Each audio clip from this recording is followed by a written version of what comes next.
Mr. Brown, our athletic director, come up first to give just some things he wanted to address with all of the parents while we have you all in one spot. But thank you so much for taking the time to come out tonight to hear about our volleyball program and what we're doing in athletics. We're super excited for a great year. So, Mr. Brown, talk to us. All right. Thank you, Davina. So my part should be pretty quick, and it's probably not at least the part that you girls are really interested in hearing. Just wanted to at least briefly talk about some of the things that we have been doing this summer.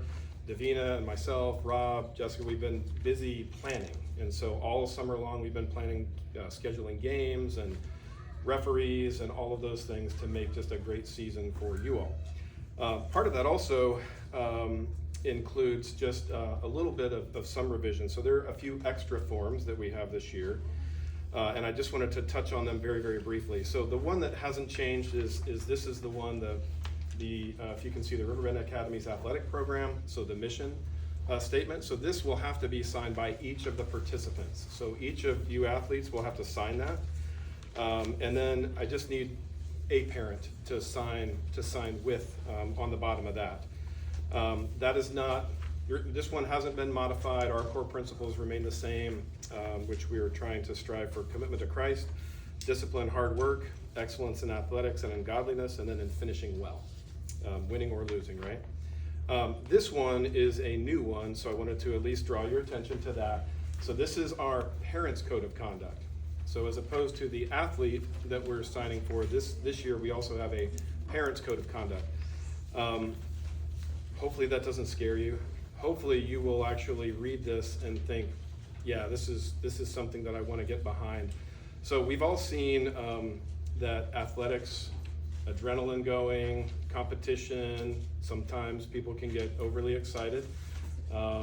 Certainly we've had circumstances where I've had to come into the gym and actually discuss things with other opposing parents for things that are being said or done on the court. We're trying to prevent all that. But we want to make sure that we are setting the standard for us. And so that is why we're asking. So if there is just a single parent in the home, then we just need that parent to sign on the parents' code of conduct. If there are two parents in the home, then we require both. So both will need to sign and agree with that. And there is some accountability, because we want to make sure that we're accountable. If we as parents are out of line and have to be talked to, then there is some accountability built in for that, because we do want to set an example for the other schools and the other parents and the other athletes that we are competing against. We want to be that school that when they leave, they say, win or lose, that was a good school to play. We love playing with them. They have great attitudes. They respected their coaches. They honored the refs. They weren't arguing. So that is something that has changed, and we will need everybody to sign. These are requirements for participation.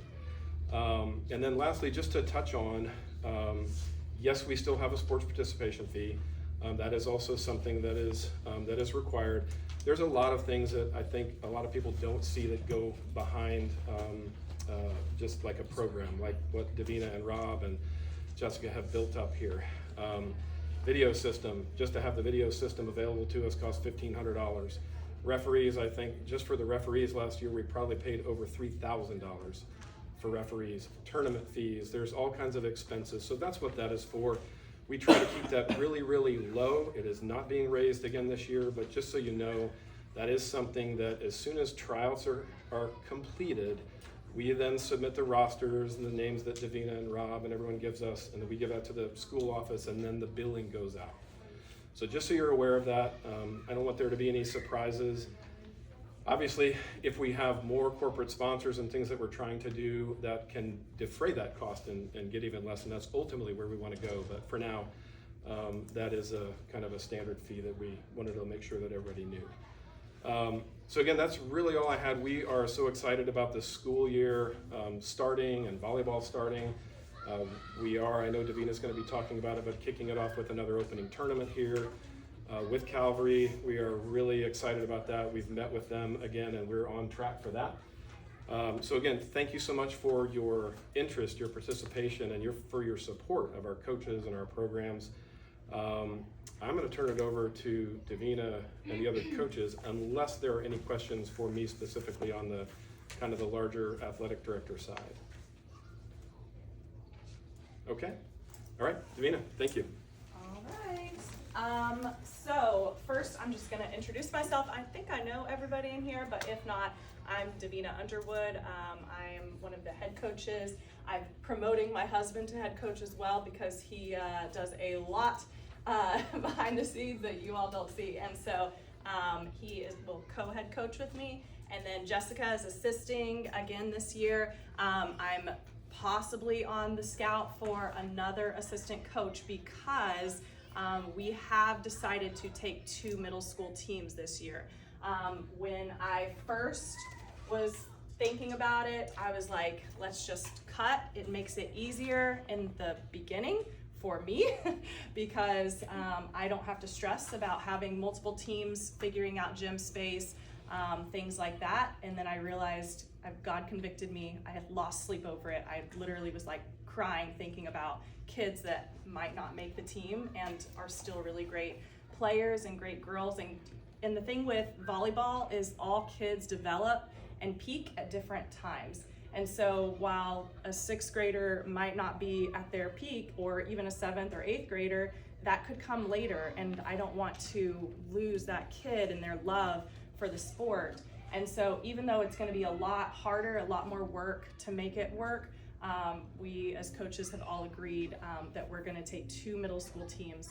Now the way that that's going to look will be a little bit different because we won't have a JV team. We don't have enough high schoolers to fill a JV team. So last year, what we learned did not work was putting a bunch of really skilled middle schoolers on a JV team and putting them against high schoolers. And so we learned our lesson. It was still a great year. I think the girls can agree that they still had fun, but the losses were like, it was just heartbreaking because we know how skilled they are, and they are skilled for middle school level. And so we want 2 middle school teams, and the way it's going to be, there will be an A team and a B team. A kind of stands for more advanced, B is for more beginner or developmental type of a team. And so we will stack teams based off of that. And it really, I'll jump into tryout information, but I have tryout evaluations right here, and you'll see how we're going to go through and determine what level your kid is. With that said, please understand that it is nothing personal about A team or B team. Whichever team your kid gets on, they're still a part of the middle school team. They will still do all of the social, fun team bonding stuff together. They will still all be recognized as middle school team together. But there will be separate games that they will go to. And the B team will actually, it's kind of nice for parents if you look at it this way. It's going to be kind of a shortened season, so it's not going to be quite as drawn out for the B team.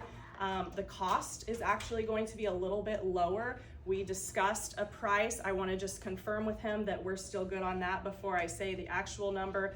But it will be a little bit of adjusted price for that because they'll be getting less games in a shorter time.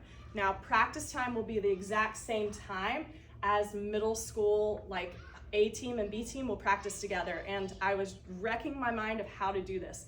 So we're gonna get some more nets to go side by side. Instead of the one that's here, there's gonna be 2 on each side. And they're not the biggest nets. I can't figure out how to get nets without the pole system, which is a $10,000 investment. So maybe future us will get there where we have poles on each side, but current us is going to have to deal with some pop-up nets that we're just gonna make work for hopefully this season until I do lots of fundraising to do that. So that's kind of the plan. My goal is to cut less. I can't guarantee that we won't have any cuts because I still don't want to stack the teams so full that kids don't get to play, because that's not a lot of fun for a kid to sit on the sidelines the entire time and think, oh, I wish I could play. Or for really great kids that are probably the starters to have to sit out because I've taken too many. So 12 is the number that most schools carry. That is my goal, is to have 12. Now, if there's somebody who's right on the edge, I might take them, but it's most likely gonna be 12. So the other thing is just our heart for these girls, especially middle school, well, for all of them, but is to build their skills, their confidence, to have fun, and to point them to Jesus. We're so lucky. Coach Rob does a really great job of giving devotionals every week, teaching them scripture. We have big sisters and little sisters. I think that there was a lot of really great feedback about that last year, so we're gonna keep that going. And then we will have the tryouts. So if you look at this form, if I can have everyone who's planning to try out to go ahead and fill out the top section, just so I don't have to measure their height. And let me know if they're right-handed or left-handed, their name, their age, and then your contact information over here. And then if you're here at the parent meeting, put yes, that you attended the parent meeting, because this is mandatory for everyone to hear all of this. So you'll read through this. There's psychological and mental. I won't read every single one of these, but different types of things that we're looking for: tactical, decision-making, being able to attack, technical, so serving, setting, serve, receive, so being able to pass well, attacking, blocking, back row, and then physical. This is where we get into, do they have agility? Do they have coordination, speed, balance? And then we're gonna test their vertical to see how high they can jump. And then we want to make sure that they can run 2 miles without walking. I'm going to run behind them, and I have not done any training for this. And so if I beat them, that is not a good thing. So they should have been working out through the summer. If they haven't been, get them on the treadmill now so that they can go. And we'll be outside too, so it's gonna be extra hot and sweaty. So just make sure that they're like getting some good exercise in before that 2-mile run. Will probably be on the 2nd day of practice. If you make the team and you don't come to the 2nd day of practice, before you make the team, you will have to run that 2 miles. So there's no getting out of it. Okay, and then there's like social and emotional. So a big part of what we want to see as coaches are kids that are able to cooperate, are able to take like different types of corrections well. Yes, ma'am, yes, sir. Show respect. People who shag balls, people who call the ball. So there's a lot of like social parts of volleyball about being in a team that we want to see at tryouts. So those are things that they don't even really have to practice. They can just do it because it's their character. All right, so the other thing is tryouts. You'll see on the sheet that you should have picked up right here. And most of you already probably have this, but it has open gym dates. It has one open gym date I want to make a note of. I scheduled Bella Dillman for July 28th for a passing clinic. She is a libero. She is a professional passer. That is her job on the court. And so since she is a Riverbend Academy graduate, I thought what a great way to have a graduate come in who's in a elite level of college volleyball and be able to teach our students. So I'm super excited. I had to go with her schedule and what we could get, when we could get the gym. And so that will be July 28th. It's $30, but half of that money goes straight to our athletics, which is nice. She's donating half back. And so that helps her as a college student and then helps our athletics program as well. So if you're interested, there's limited spots. I think I said 14 just so that they can pair up. But you don't have to be a libero to join that. Like any person that plays volleyball could work on their passing skills and get better there, okay? That means, I have a question. yes. Is that on here, or are you just saying? I'm saying that. I had the flyer that I posted out, Right. so it's from 9 to 12. If you want to make a note. So open gym is 10:30 to 12 that day. Yes, I'm changing it. Did you already say? Okay. Yeah, that's why I'm making note of Okay, this. got it. So open gym is now going to be middle school 12 to 1 and then high school 1 to 2. So it'll be right after the passing clinic. The passing clinic will be from 9 to 12. 9 to 12, and then okay. And then yeah, middle school 12 to 1, high school 1 to 2. So make a little note on there. I already had those papers printed and I didn't want to print more just for that little note. So all right, and if you want to sign up for that, email me, text me, however, and then we will charge your fax for it, and then you're good to go, okay? All right, so the season starts the day after tryouts. Surprise, surprise, that's how it works with volleyball. So you will have August 1st through the 11th. I will give you an exact, like after tryouts, I'll say, okay, these are the practice times and schedules, but on here you'll note that middle school during those dates are 8:30 to 11 and high school is 11 to 2. I know that sounds like a long time, but I promise you other schools are doing this. And if we do not do the same thing and don't have everyone there, we will not be good. Last year, we had a lot of people who had to miss because I feel like they weren't, like they already planned their vacations and stuff like that. And so I tried to send this out super early and say, plan your vacation around this. Because if you can't make it a week, that could possibly be a detriment to our team, and you may not be able to make the team because this is the biggest time where our team is learning like strategy and learning skills and just clicking together as a team. So it's kind of like a mini camp for our students or our athletes. So families need to plan to have children at the first 2 weeks of practice. Being unable to attend could result in your child not making the team. So just what I said, home workouts will be offered. You should have been seeing them in the Discord app. I know Coach Jessica has been posting those, and a lot of you guys have been posting or sending her videos of your kids doing that. That's awesome. If they couldn't send videos, they would just say, hey, I did that workout. Like it's an honor system. We're not like, hardcore like that. But honestly, we'll see if you've been doing those workouts or not. If you can't run those 2 miles, then I'm gonna know. Players you've been expected to work out throughout the summer. So when school starts, practices will be Monday, Tuesday, Thursday, and Friday. We don't practice on Wednesday or weekends just because of church and family time. So middle school, the plan is 3:15 to 4:30, and varsity will be 4:30 to 6:30. Wednesdays, there is conditioning for those who want to stay pushing themselves, getting into shape. We're gonna keep that 3:15 to 4:15 so kids can go home, shower, and then come back to church. That's not a mandatory thing, it's a, if you want to, but I highly encourage it is what I always tell the kids. All right, any questions on that? I have a question Yes. regarding the running. Mm-hmm.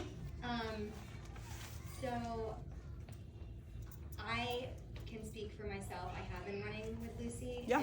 And she's like a fit, in shape kid, and it's a struggle. Mm-hmm. I mean, hello, it's so hot, and Yeah. so how serious are we about the 2 miles? Because we're about hitting like 1.8, and it's real hard. So my thought is if they And can, we're walking. I'm sorry, I need to add in there. We're taking walking breaks. I was gonna say, if you can do this, that's a run to me. So like you don't have to sprint the whole thing. Walking. Oh no, I'm Yeah, not thinking yeah. sprinting. I mean, even jogging. Like, I just think there are some kids who they can be in great shape, and I mean people in general, and they're just not runners. You know what I mean? Yeah. So I wouldn't want her to show up, not be able to do the 2 miles, and it be looked at as like that she didn't try, because she's definitely been putting in the work. Yeah. And we've been doing other conditioning stuff at home too, but there's some kids that just don't run, and can't run, you know what I mean? Sure. Yeah, and I understand that.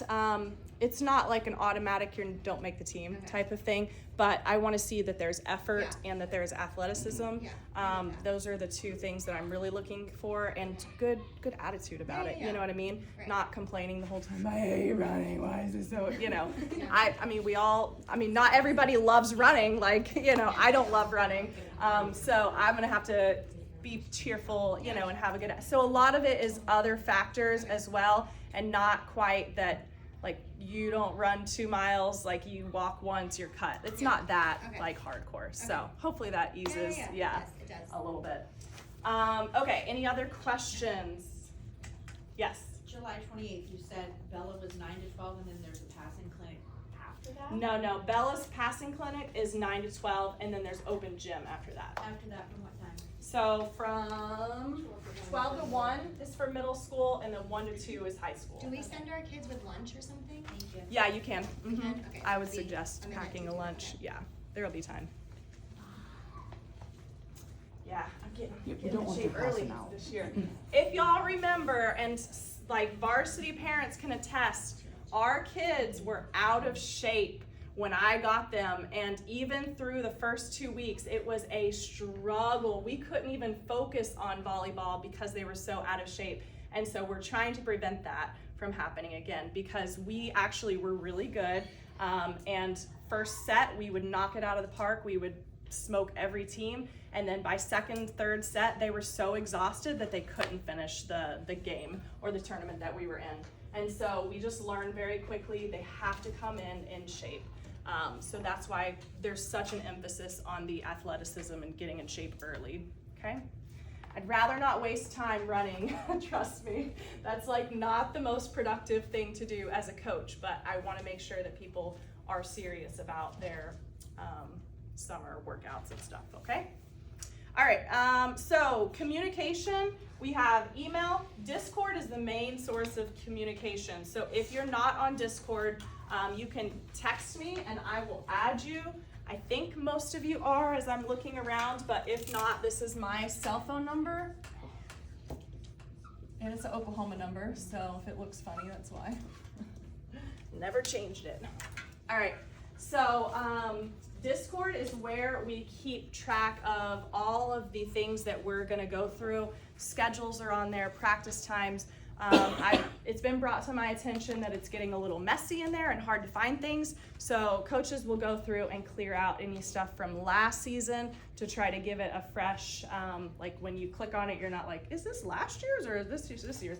So we're gonna try to do that for you guys here soon before tryouts. But we keep an eye on there because sometimes we'll have like announcements, like a clinic. Like I know that Coach Emily wants to come back and do a setting clinic. So there's like lots of things coming up. So just keep your eyes open, turn your alerts on that so that you're aware. Okay, and then we've got, you can always text me or email. Email's great because I can like get to it when I need to get to it, but text, like if it's something serious and like need to get to me right away, text is just fine with me. Expectations. So there's a sheet and I'm gonna go a little more into depth than Mr. Brown did just because this is like my own or our coaching expectations for parents. So the number one expectation is that you support your kids, okay? You should be their biggest cheerleaders. When they see you in the stands, they want to see you going crazy. They want to see your big smile. They want to see you encouraging them. They do not want to see you critiquing them or coaching them or making them feel bad about that serve that they just missed, okay? I promise you they'll get enough of that from coaches. We want you to be the ones that lift them up and make them feel good, all right? And let us do the hard part of like correcting, okay? When you work to promote, or you are going to promote Christ-like environment that's conducive to the development of your child, so that goes along with that. Just be kind, be joyful, please just use Christ-like speech. Make sure that when you are treating all coaches, administrators, referees, even opposing teams with respect and courtesy. I will tell you that as we've like traveled and gone through a lot of different games and tournaments, the lack of respect that I've seen from other schools is just appalling.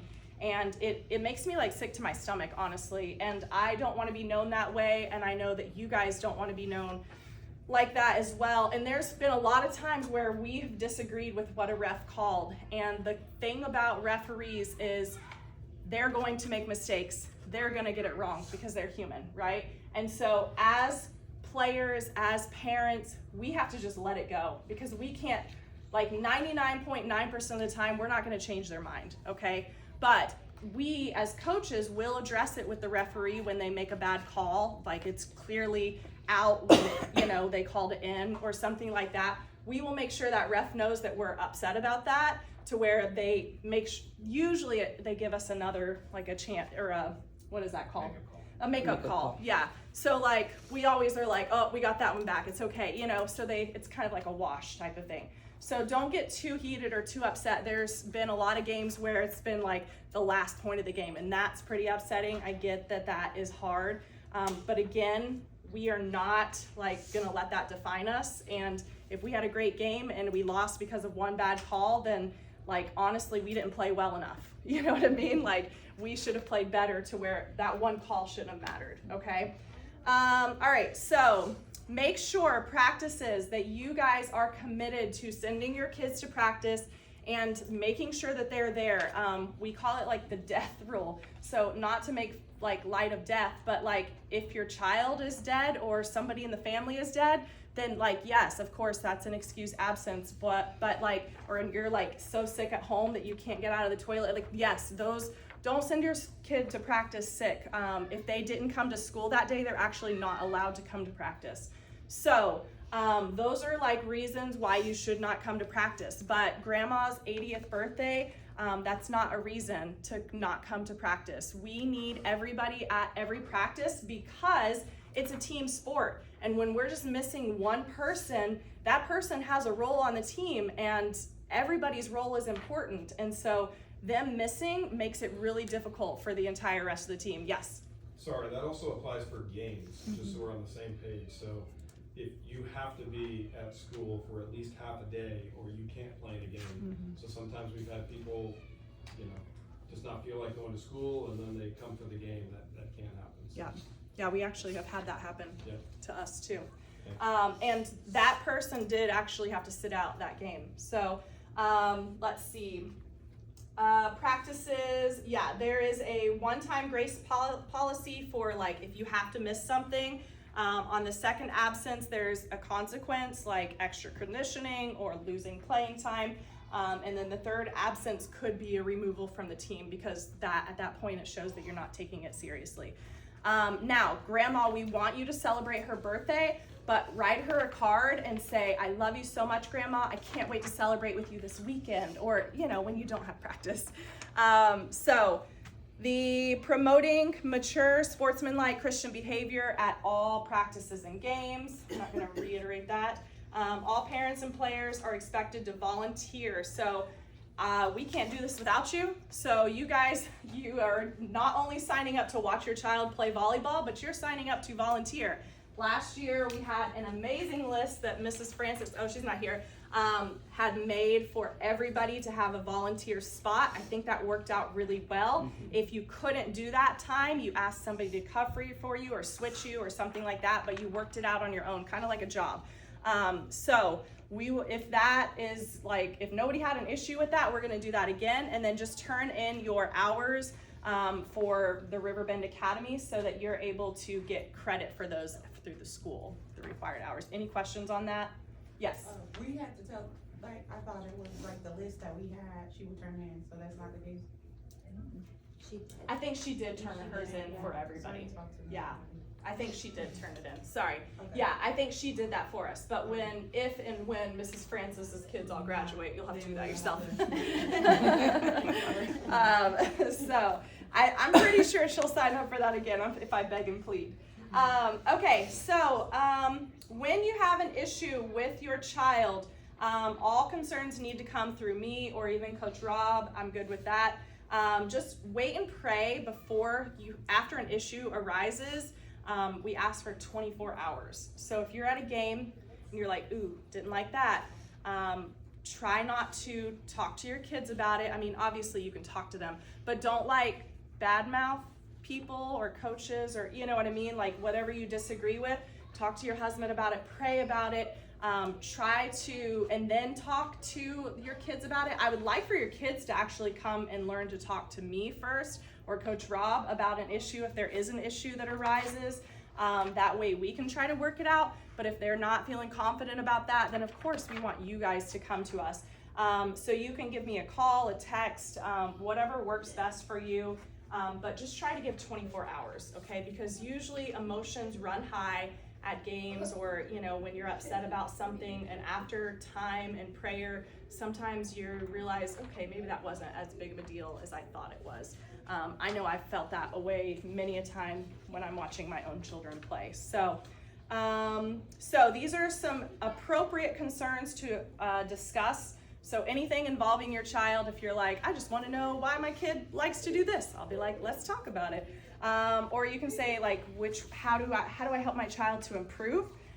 So your child's attitude, work ethic, discipline, your child's behavior, So issues that are not appropriate to talk to coaches about is playing time. That's just not something that is up for like discussion or like asking for more playing time. It's honestly kind of a pet peeve.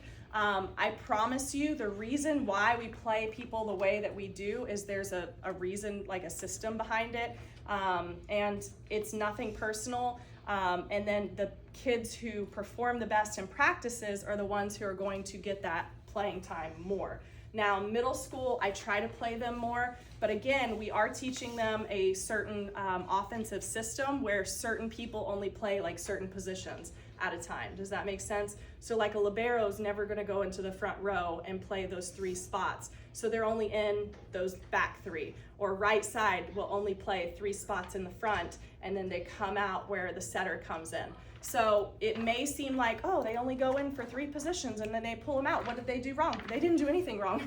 Believe it or not, they're doing perfectly what I asked them to do. And there's other positions that have to come in at that time, okay? And then there's team strategy, practice organization, or play calling. Now, we are needing an assistant coach, so if you're like, you know what, I want to help with that, come and talk to me. I would love to talk to somebody else about it. I'm, currently reaching out to some people just because with 3 teams, again, we could use the help. But if you're not a coach, then you're just going to have to trust us, leave it up to us. We are doing the best that we can. I promise you, I'm always learning. We're always watching videos. I go to all of my kids' camps and watch everything that they do and come back with ideas and fresh thoughts. And so we're growing as coaches and learning and doing, really cool stuff. And I hope that you guys appreciate that and see it. And then the last thing is it's not appropriate to discuss other kids with us, okay? So if so-and-so, unless they're like bullying or something like that, that's a different situation, but not just like, why do they always get to play and like my kid doesn't? No, we're not going there. We don't need to talk about other people's kids, okay? So those are our parent expectations. Any questions on that? Clarification? Okay, great. So, the last thing is, the 2 last things. I do have the schedule for next year. It's not all put together yet. We have a Burnside schedule and then we have another schedule. I'm currently working through what teams will play what games, varsity and then middle school A team and B team. Again, B team will have a lessened amount of games because it's more developmental. But they'll still practice with us the whole time that we have practices until I think there's a point where there's no more middle school games, and then at that point, middle school B team games, and then at that point, we would just let them be done with their season. Unless they want to keep practicing, which is fine with me. Is there specific days right now, or just like hit and miss? I do have days, they're not concrete yet. So I'm hoping by tryouts, I'll have your schedule ready for you to put on your calendar. No, is it mostly Tuesdays and Thursdays? Oh, or yes. like that? Yes, mostly Tuesdays and Thursdays.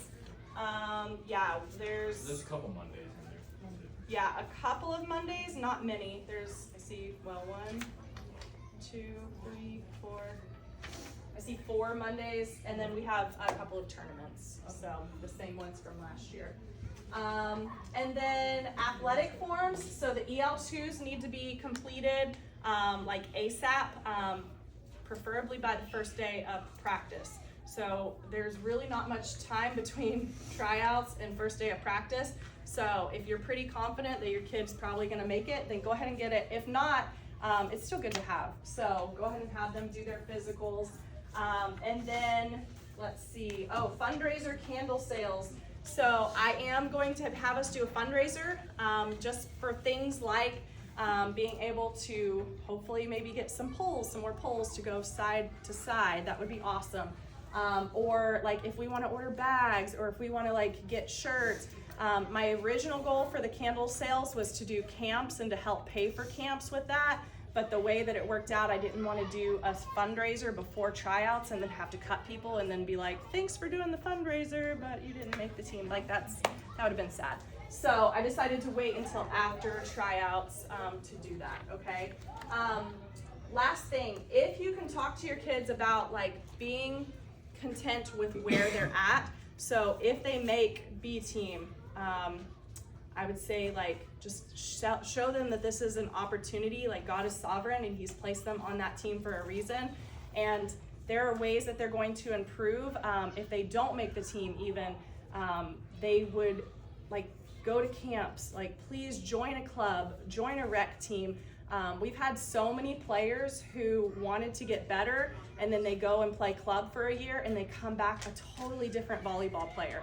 So even if they don't make it with us, I don't want that to squash their dreams of playing volleyball. I want them to continue and to keep pursuing learning how to play the sport because we want them here. It's nothing personal. We want every single one of these girls on the team. And if I could make it happen, I would. But I have 4 children of my own that I have to feed and clothe and wash and things like that. So, but thank you guys for your time. If there's not any other questions, you guys are good to go. Oh, one more. Just real quick, Yeah. will middle school have any tournaments or will it just be varsity again? So middle school will have the Burnside tournament. So yes, they will be, and that will be their league, the A team. The B team will not have a tournament. So it's a little less pressure on them too. Yeah. When does the season end? Yes, let me tell you that. For varsity, their season ends early October. It's so short for varsity. Yeah. So middle school usually starts a little bit later, but theirs goes longer too. So middle school, you go to 11/6, so early November. So you got an extra month. Yeah. Good question. You can unbuckle. 13 months a year. All right, any other questions? What? The score. Keeping score during the games. Did you want me to? Oh, if anybody would like to keep score during games, Jessica would like to lovingly hand that off to somebody so that she can coach, especially now that we're down to 3 coaches, her being on the sidelines coaching instead of being a scorekeeper would be super beneficial. So she can teach any parents that want to do that and use their service hours. It's really not as hard as it seems, but somebody has to learn how to do it. And it could take you It's like 2 people at a time, right? yeah. But usually you can have a kid do like the libero scoring or you get with your best friend and y'all can do it together. Yeah. So, all right, any other questions? All right, thank you guys.